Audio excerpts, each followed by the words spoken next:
এটা এমন কি ব্যাপার যে আপনারা ভয় পান আমাদেরকে কথা বলতে দিতে? এমন কি ব্যাপার এটা? আপনার কোন রাজ্য ভান্ডার দখল করতে আসছি আমরা? আপনি যদি বিশ্বাস করেন যে আল্লাহ গায়েব জানার বাবাও গায়েব জানে, তা আমি আপনার সাথে একমত হব কিভাবে? যখন কোনো প্যান্ডেলে কথা বলতে উঠি, প্যান্ডেল সাজানো হয়েছে, বক্তব্যের মঞ্চ রেডি, হট মানে আমাদেরকে শুনতে হয়, প্রোগ্রাম হইব না কেন? প্রশাসনের বাধা, এলাকাবাসীর হুজুরদের উস্কানি। আরে মানি কি? কি বলবো আমরা স্টেজে বসে? আমরা কি বলি? এটা তো একটা পরখ করা উচিত। কেন হইতে দেওয়া হবে না? কি বলি আমরা?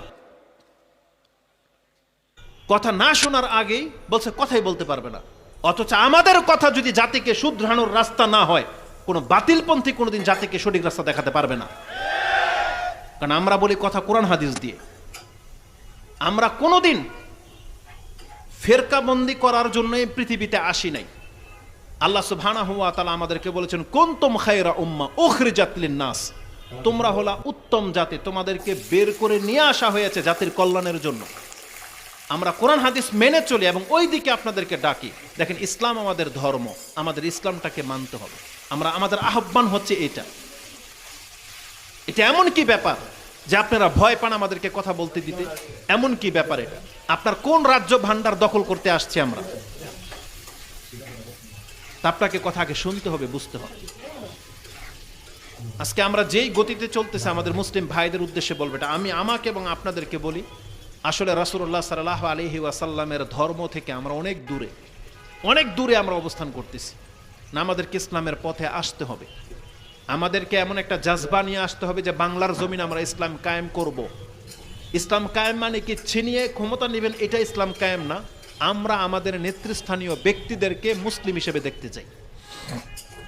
আমরা চাই তারা নামাজ পড়তে আদেশ করবে, সুদকে বিলুপ্ত করবে, ইসলামিক সিস্টেমে তারা অর্থনীতি চালু করবে, প্রত্যেকটা স্কুল কলেজে মাদ্রাসা একই লেভেলের শিক্ষা হবে, যেখানে ধর্ম শিক্ষা প্রাধান্য পাবে, তারপরে দুনিয়াবি যত উপকারী বিদ্যা আছে সেগুলো শিক্ষা দেওয়া হবে। এটা হলো কোন একটা রাষ্ট্র ইসলামীকরণ করা, যেখানে ইসলাম পালিত হবে। এটা তাদেরকে সরিয়ে দিয়ে গদিতে বসার নাম ইসলাম নয়।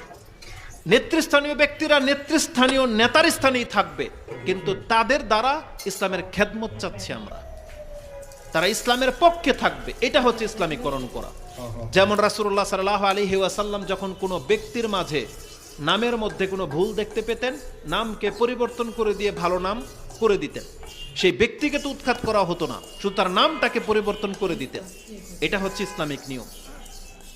তা আমরা ঠিক ওই রকমই কিছু চাচ্ছি, যে আমাদের নেতৃস্থানীয় গণ্যমান্য ব্যক্তি যারা আছেন, মর্যাদাবান ব্যক্তি আছেন, তারা তাদের মর্যাদায় বহাল থাক, কিন্তু আমরা তাদের কাছে দাওয়াত পৌঁছে দিতে চাই যে মুসলিম হিসেবে আমাদেরকে ইসলাম পালন করতে হবে। এটা হবে আমাদের দাওয়াত।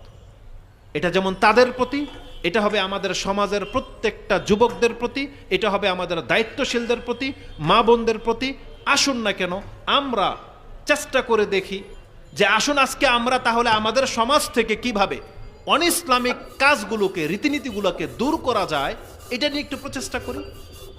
ইসলামের যে কোনো একটা সৌন্দর্যতা আপনি নিয়ে নেন, যে কোনো একটা সৌন্দর্যতা দিয়ে শুরু করেন, যে কোনো একটা, আর সবচেয়ে বড়টা দিয়ে শুরু করতে হবে। আসুন না আমরা সবাই আল্লাহর বান্দা হয়ে যাই, আমরা নিজেরা যেন অন্যের গোলাম না হই। এটাতে হন, একমত হন। এটাই তো সবার দাবি হওয়া উচিত, তাই না? যে আমরা সবাই এক আল্লাহর বান্দা, আমাদের মাথা আল্লাহ ছাড়া কোনো সালা পাগলা, বাবা পাগলা, দাড়ি মোছলা কারো কাছে ঝুঁকবে না। এটার মধ্যে একমত হয়ে যান যে এই অঞ্চলের মানুষ কেবল আল্লাহকে বিশ্বাস করে, কোনো অলি, দরবেশ, কুতুব এগুলোতে বিশ্বাস করে না। এগুলোতে এক হয়ে যান। আর আমাদের দাওয়াত তো এটাই তো এক হওয়াকে বুঝায়। আপনি যদি বিশ্বাস করেন যে আল্লাহ গায়েব জানার বাবাও গায়েব জানে, তা আমি আপনার সাথে একমত হব কিভাবে? আপনাকে এমন জায়গায় আসতে হবে যে হ্যাঁ, মানতে হবে এই কথা যে আল্লাহ ছাড়া কেউ গায়েব জানে না, তাহলে তো আপনি আর আমি এক হতে পারি। তাহলে ছোট একটা বিষয় নিয়ে আমরা এগোই। আল্লাহ সুবহানাহু ওয়া তাআলার বান্দা হই প্রথম। আসুন সবাই 5 ওয়াক্ত সালাত আদায় করি। এখন নামাজের ধরন কেমন হবে ওটা আপনার মসজিদের ভিতরে ডিসকাস করেন। আগে মসজিদে